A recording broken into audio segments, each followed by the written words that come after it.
Marie et Vincent se sont rendus au centre commercial pour passer un moment ensemble. Au départ, l'idée était simple, faire quelques courses pour la maison, prendre un café, profiter d'une sortie tranquille. Mais dès les premiers pas dans les allées du centre, l'ambiance entre eux devient pesante. Vincent, d'habitude assez calme, semble irritable ce jour-là. Marie le remarque immédiatement. Elle essaie de ne pas prêter attention à son comportement, espérant que cela passera, mais quelque chose dans son regard change. Il se dirige vers une boutique de vêtements, et Marie, enthousiaste, commence à chercher quelques articles pour elle-même.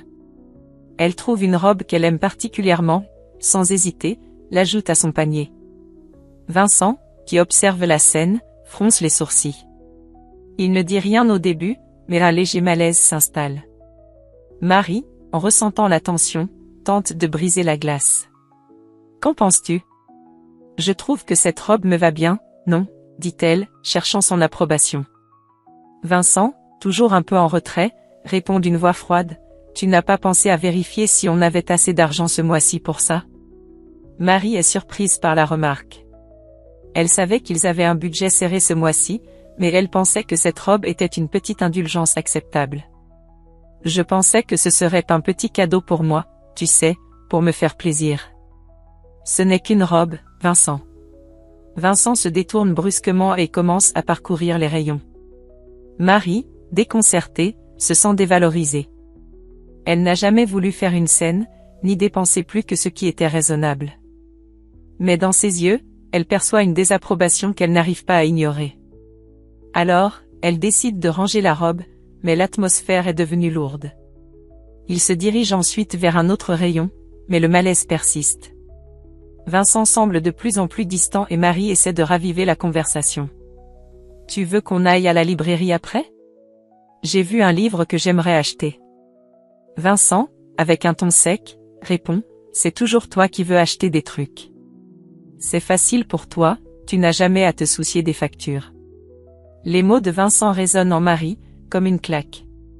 Elle n'a jamais eu l'intention de créer une tension avec lui en faisant ses achats.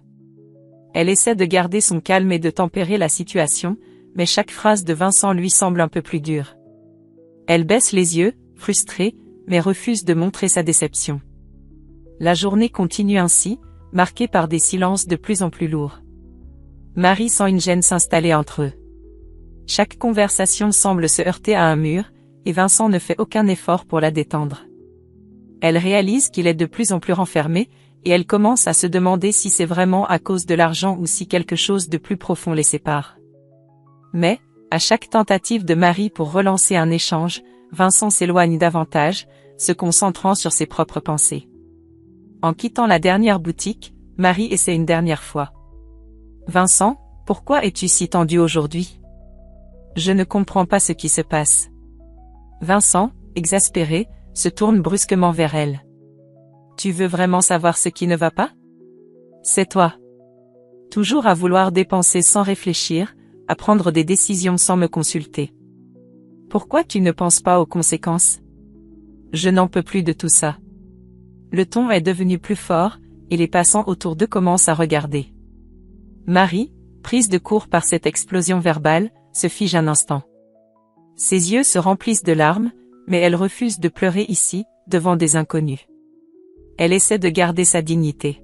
« Tu sais quoi ? Si tu penses que je suis la cause de tous tes problèmes, alors peut-être qu'on devrait juste rentrer chacun de notre côté, » répond-elle doucement, son cœur serré. Vincent la fixe un instant, comme s'il cherchait à comprendre si elle est sérieuse. Puis, avec un soupir lourd, il tourne les talons et se dirige vers la sortie, sans dire un mot de plus. Marie reste là, seule au milieu de la foule, les bras croisés autour de son corps. Elle se sent complètement désemparée. La journée, qui avait commencé si ordinairement, s'est transformée en un moment de confusion totale. Elle sait que ce n'est pas juste une dispute sur l'argent. C'est plus profond, beaucoup plus profond que ça. Mais à cet instant, elle ne sait pas si elle peut encore supporter ce silence, cette distance qui semble grandir entre eux à chaque jour qui passe. Elle n'ose pas imaginer ce qui les attend à la maison. Le vent soufflait fort ce soir-là, comme pour accentuer le poids du silence qui pesait sur Vincent. Il n'avait pas parlé à Marie depuis qu'ils étaient partis du centre commercial, et le trajet en voiture avait été angoissant, comme une longue traversée de nuit sans lumière au bout du tunnel. Ses pensées étaient en désordre, tourbillonnant autour des mots qu'il avait dits à Marie, de l'humiliation qu'il lui avait infligée. Mais plus il réfléchissait, plus il sentait une pointe de culpabilité s'ancrer en lui. Il n'arrivait pas à se détacher de cette impression d'avoir franchi une limite qu'il ne pouvait plus ignorer. En arrivant à la maison, il se gara précipitamment dans l'allée, en proie à une agitation intérieure qu'il ne comprenait pas entièrement. Il inspira profondément, tentant de se calmer avant d'entrer.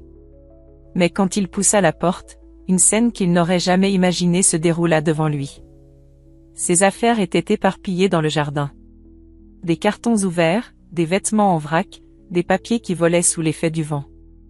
La porte d'entrée était grande ouverte, comme si Marie l'avait laissée à moitié fermée. Il s'avança, son cœur battant plus fort dans sa poitrine. À côté des affaires, il aperçut une lettre. Le papier était plié soigneusement, et une légère trace d'humidité sur l'encre trahissait les larmes qui avaient probablement été versées. Il s'approcha et lut les mots, d'abord lentement, puis plus rapidement, comme si la réalité commençait à se détacher de la fiction. Maintenant, c'est celui qui va dormir dans la rue. Vincent ressentit un frisson de confusion parcourir son échine. La lettre était claire, précise, mais ses yeux refusaient d'accepter ce qu'il voyait. Marie, cette femme qu'il pensait connaître depuis toutes ces années, l'avait expulsé de la maison. Tout ce qu'il avait pris pour acquis semblait s'effondrer en un instant. Il se laissa tomber sur un des cartons, les mains tremblantes. Ses yeux se fixaient sur la lettre, puis sur les objets personnels qui jonchaient le sol. Tout à coup, il eut une sorte de vertige. Ses pensées se bousculaient. Comment suis-je arrivé là? Se rendait-il compte de ce qu'il avait fait? Ces dernières semaines, ces dernières années, il avait été si concentré sur ses propres frustrations qu'il n'avait pas vu le gouffre se creuser entre eux. Il se leva d'un bond, se dirigeant vers la porte d'entrée avec l'espoir irréaliste que peut-être Marie l'attendait à l'intérieur. Mais la maison était vide, calme, sinistre. Il appela son nom à plusieurs reprises, sa voix résonnant dans le vide, mais aucune réponse ne vint. La peur monta en lui, une peur qu'il ne s'était jamais permise de ressentir auparavant. Il se retourna vers les affaires éparpillées, comme si elles pouvaient lui donner une réponse. Un coup à la porte fit sursauter Vincent. Il se tourna brusquement et aperçut une silhouette familière, c'était la police. Le policier, un homme d'une trentaine d'années, lui demanda de manière calme et autoritaire de le suivre. « Monsieur, nous avons une plainte concernant un incident survenu plus tôt aujourd'hui.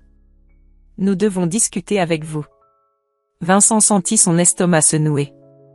Le policier ne lui laissa pas le temps de réagir, lui prenant les poignets et lui passant les menottes. « Tu n'as pas le droit de faire ça », tenta-t-il de protester, mais sa voix était faible, presque suppliante. Le policier, sans un mot, le força à avancer. Au moment où Vincent se laissa emporter, une partie de lui se réveilla. Il savait que ce qui se passait n'était pas seulement une simple dispute. Il savait qu'il avait franchi une ligne qu'il ne pouvait pas effacer. Alors que la voiture de police démarrait, l'adrénaline commença à se dissiper, laissant place à une profonde honte. Il se tourna une dernière fois vers la maison, maintenant derrière lui, et il se rendit compte qu'il venait de tout perdre. Dans le calme de la voiture, les images de ce jour se superposaient dans sa tête. Les mots de Marie, le regard qu'elle avait posé sur lui, les cartons, la lettre, tout s'enchaînait dans un tourbillon de regrets. Comment avait-il pu en arriver là? Pourquoi n'avait-il pas vu la douleur dans les yeux de Marie? Il pensa à tout ce qu'il avait négligé, à tout ce qu'il avait pris pour acquis. Il se demandait s'il avait encore une chance de réparer les dégâts qu'il avait causés. La route semblait interminable. Vincent se concentra sur sa respiration, tentant de se calmer. Mais rien ne semblait pouvoir apaiser le tourbillon qui envahissait son esprit. Ce n'était pas juste une question de fierté ou de pouvoir. Il avait perdu Marie. Il savait que, peut-être, il n'y avait pas de retour possible. Vincent était assis dans la cellule de la brigade de gendarmerie, son esprit en proie à un tumulte de pensées contradictoires. L'odeur de l'air humide et l'écho des voix à l'extérieur n'arrivaient pas à masquer l'intensité de son tourment intérieur. Il n'avait pas encore totalement compris ce qui lui était arrivé. Tout semblait irréel, un mauvais rêve dont il ne parvenait pas à se réveiller. Ses mains, toujours menottées, était posée sur ses genoux, tremblante. Il se demandait comment il en était arrivé là. Chaque minute qui passait l'éloignait un peu plus de la vie qu'il avait connue avant. Et dans son esprit, l'image de Marie, seule et vulnérable, occupait désormais une place de plus en plus envahissante. Un bruit de pas résonna dans le couloir, et Vincent leva la tête, surpris. Un policier entra dans la cellule, un homme plus âgé, au visage marqué par des années d'expérience. Sans un mot, il s'assit en face de Vincent, observant les menottes avec un regard scrutateur. « Vincent Dufresne, n'est-ce pas ?» dit-il d'une voix grave. Vincent hocha la tête, sans un mot. Il avait déjà accepté l'inévitable. Le policier posa un dossier sur la table, l'ouvrant lentement. « Tu comprends pourquoi tu es ici, n'est-ce pas ?» Vincent, qui n'avait jusqu'alors rien dit, prit une profonde inspiration. « Je ne comprends pas ce qui m'arrive, » murmura-t-il finalement.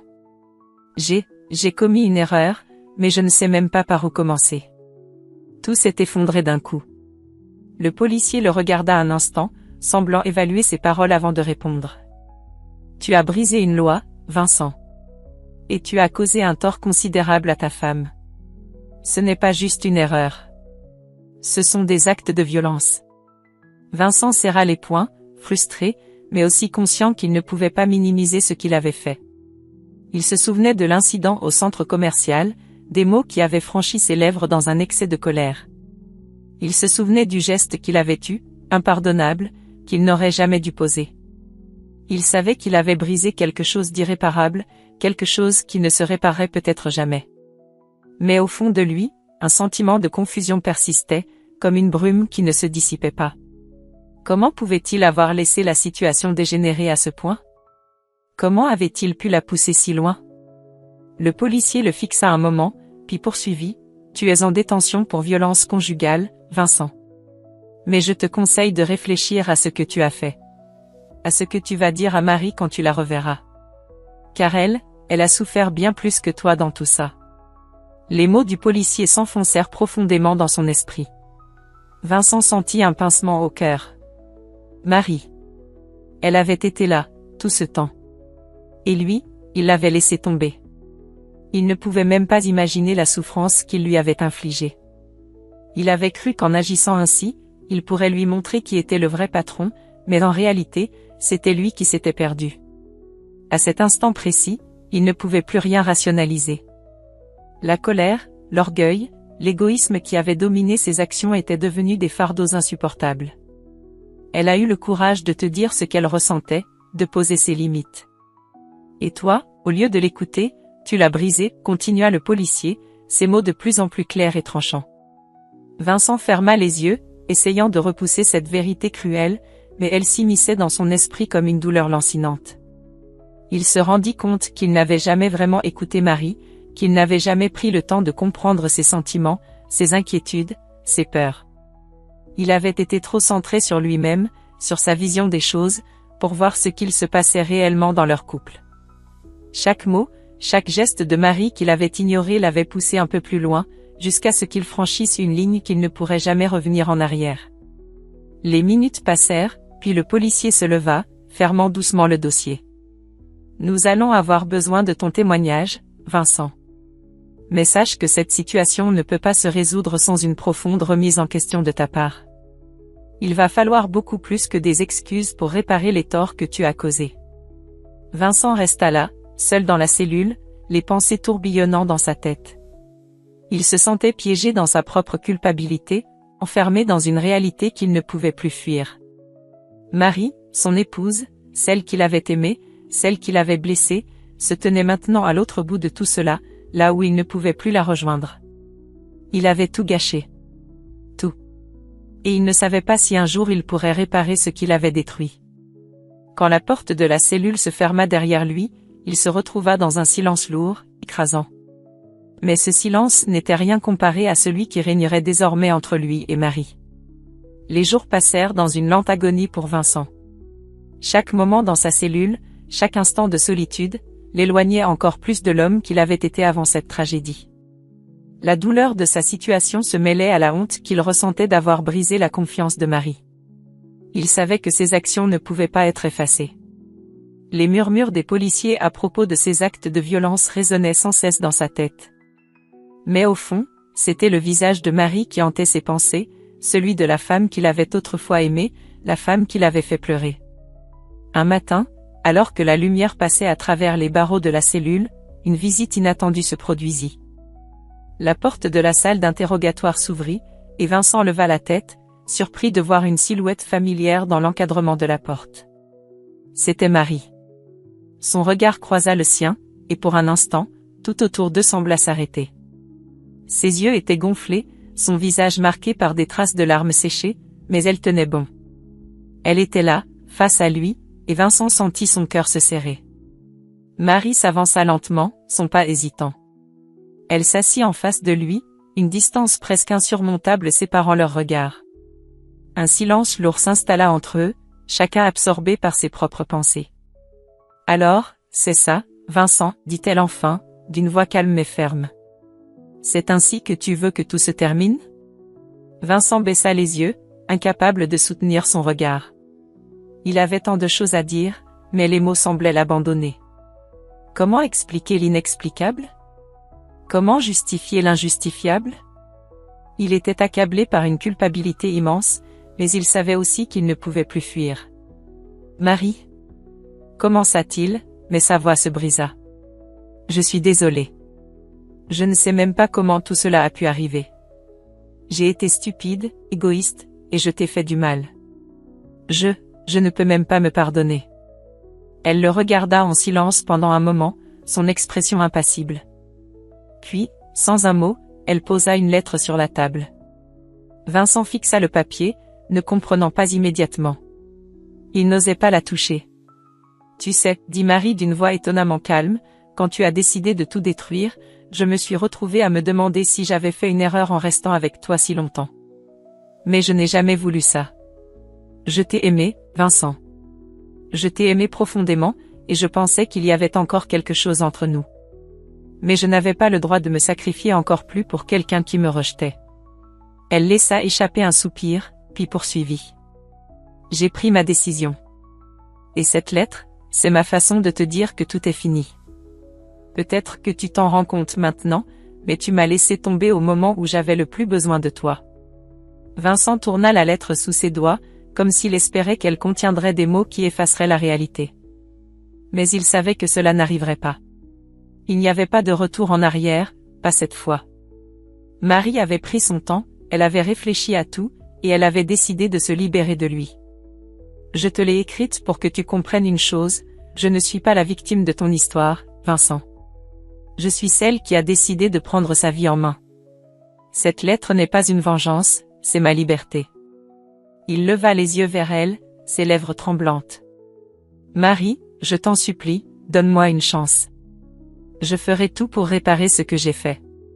Je te promets que je vais changer. » Mais Marie secoua lentement la tête. « Il est trop tard pour ça. Il y a des choses qui ne se réparent pas, Vincent. Des blessures que le temps ne guérit pas. » Elle se leva, prenant la lettre qu'elle avait déposée sur la table. « Je voulais juste que tu saches que j'ai trouvé ma propre paix. Je ne t'en veux pas, mais je ne peux plus rester dans ce cercle vicieux. Je dois avancer. » Vincent se leva à son tour, les mots coincés dans sa gorge. Il voulait la retenir, lui dire qu'il changerait, que tout redeviendrait comme avant. Mais il savait que ce n'était pas possible. Il n'avait pas les clés de son pardon. Marie avait trouvé la force de se détacher de lui, de se reconstruire sans lui. Et pour la première fois depuis longtemps, Vincent ressentit le poids de sa solitude. Marie se tourna vers la porte. Avant de sortir, elle s'arrêta et se tourna vers lui une dernière fois. « Je te souhaite de trouver la paix aussi, Vincent. Mais tu dois d'abord te réconcilier avec toi-même. » Elle sortit, fermant doucement la porte derrière elle. Vincent se laissa tomber sur la chaise, les mains tremblantes. Le vide qu'il ressentait à cet instant était indescriptible. Il avait tout perdu. Sa famille. Marie. Il ne savait pas s'il pourrait jamais se pardonner. Mais une chose était certaine, tout avait changé. Et, d'une manière ou d'une autre, il devrait désormais vivre avec les conséquences de ses actes. Les jours suivant la confrontation avec Marie étaient interminables pour Vincent. La solitude de sa cellule semblait l'engloutir un peu plus chaque jour. Il se réveillait chaque matin avec le poids de la réalité qui l'écrasait, mais il était aussi hanté par l'image de Marie, son visage marqué par la douleur. Il savait qu'il n'avait aucune chance de revenir en arrière, que les erreurs qu'il avait commises étaient irréparables. Pourtant, dans l'obscurité de sa cellule, une petite flamme d'espoir persistait, aussi fragile soit-elle. Il se répétait sans cesse que s'il sortait de cet enfer, s'il parvenait à se reconstruire, il pourrait peut-être, un jour, se racheter. Un jour, après plusieurs semaines d'attente interminable, Vincent reçut la visite d'un avocat. Il était jeune, dynamique, mais ses yeux trahissaient une certaine fatigue. Il s'assit en face de Vincent, un dossier épais sous le bras, et le regarda d'un air concentré. « Vincent Dufresne, je suis l'avocat qui s'occupe de ton dossier. On m'a informé que tu es prêt à coopérer et à faire face à tes erreurs. » Vincent hocha la tête, les yeux baissés. Il n'avait plus la force de se mentir à lui-même. « Je veux m'en sortir. Je veux être une meilleure personne, même si je ne sais pas par où commencer. » L'avocat soupira légèrement. « C'est un bon début. Nous allons devoir naviguer à travers les conséquences juridiques de tes actes. Mais il y a aussi un travail personnel que tu dois accomplir. C'est là que tout commence. » Vincent écoutait attentivement. Il savait que la route serait longue et semée d'embûches, mais il n'avait plus le choix. Ses actions l'avaient conduit à cette situation, et maintenant, il devait affronter les conséquences. Le procès de Vincent ne tarda pas. Les médias s'étaient rapidement emparés de l'affaire, les images de sa détention et les récits de son histoire alimentaient les discussions publiques. Les témoins de l'incident au centre commercial étaient présents, et la douleur visible de Marie avait été une scène poignante. L'atmosphère du tribunal était lourde de tension, et Vincent se sentait plus petit que jamais dans cet endroit. Il avait l'impression que chaque regard était une accusation directe, chaque murmure un rappel de ce qu'il avait fait. Mais il n'avait plus le droit de fuir. Il n'avait plus le droit de se cacher derrière ses excuses. Lors du procès, il entendit à nouveau les mots de Marie, dépeignant la violence qu'il lui avait infligée et l'impact que cela avait eu sur sa vie. Elle avait témoigné avec dignité, sans haine, mais avec une force tranquille qui marqua profondément Vincent.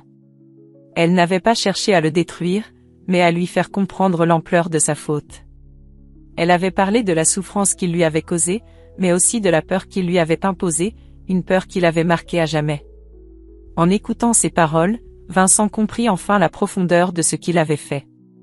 Il n'avait pas simplement cassé un bras. Il avait détruit quelque chose de bien plus précieux, la confiance, l'amour, et la sécurité qu'ils avaient partagée. Il s'était permis de dominer, d'humilier, de briser tout ce qui était bon entre eux.